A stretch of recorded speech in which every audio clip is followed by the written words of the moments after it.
لاحت في العليا لتناجي العزة والسؤدد وبريق يسطع أخاذا ونفوس الناس بها تسعد نجوم لاحت في العليا لتناجي العزة والسؤدد.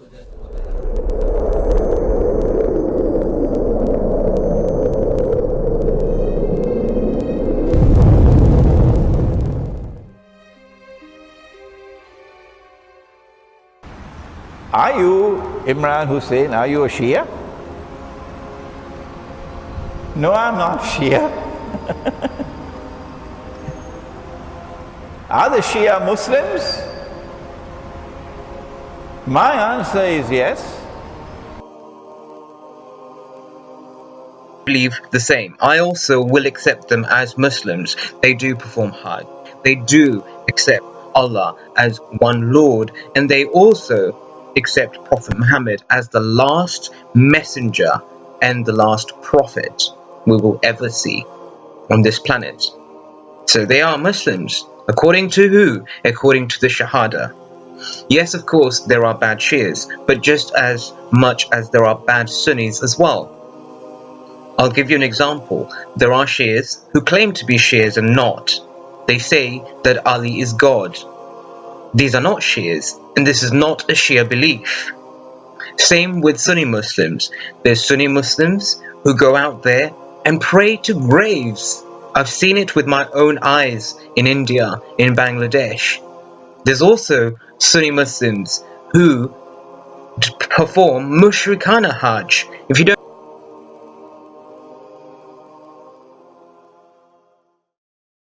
point is, the Mahdi will not just come for the Sunnis and the Shias. The Mahdi will come for the entire world. And do you honestly think the Mahdi will ignore the good people outside the Sunni and the Shia faith? Of course not. You will find that in Hinduism, they are waiting for the Kalki Avatar. The Kalki Avatar who will establish morality and who will establish justice on this planet and promote goodness.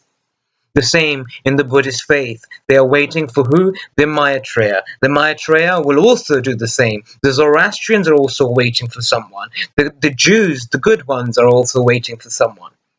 And do you honestly think when the Mahdi comes, he will ignore these good people? I'll give you an example. There's plenty of good people out there who are not Muslims, and the Mahdi will not ignore them. On Friday, there was a sister who walked into the train. I was on my way home from work, and she walked into the train. She was heavily pregnant. It was quite embarrassing because there were a lot of people ignoring her, and they were just sitting, reading their newspaper, as Londoners do, reading books, playing on their computer, posting crap on social media, and they were ignoring this heavily pregnant sister who was quite distressed. You could tell by her face she had a tough day, but not a single man stood up until she walked, and then there was this one man who stood up. He was a Sikh. He was a man wearing a turban. And I just thought to myself, you know, there is goodness in society. There's people out there with a heart. And that man stood up. And the sister sat down. And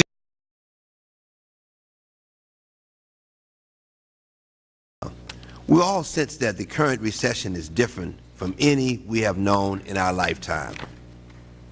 Too many senior citizens who have worked hard their whole lives now must confront the sad reality that their entire life savings has been wiped out. I can see it in the eyes of my neighbors in Brooklyn, worried about whether they will have a job next month or not.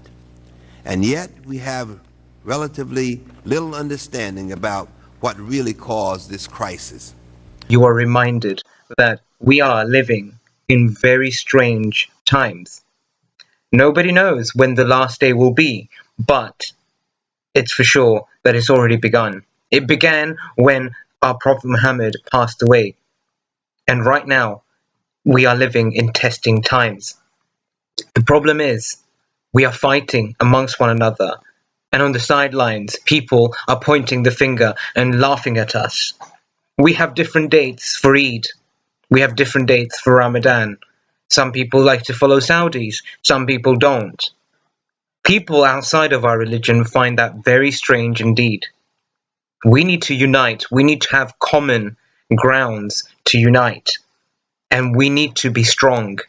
And that's the only way we're going to be strong as a big, massive global family. And when the earth is covered with injustice, as it is going towards that direction, the Prophet ﷺ gives us the glad tidings of a righteous ruler who will come.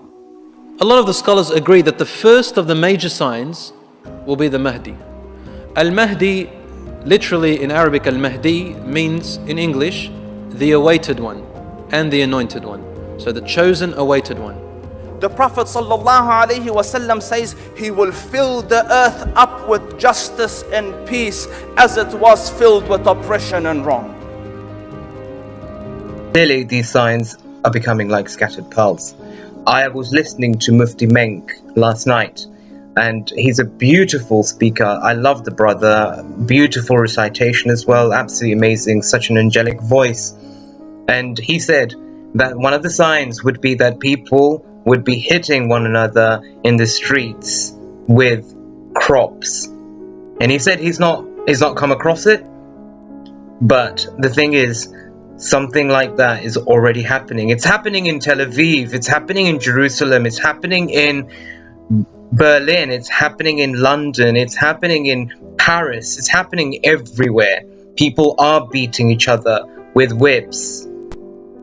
There's a strange fetish on this planet where people seek pleasure from pain. You will see they will have their fairs in the open streets of Berlin.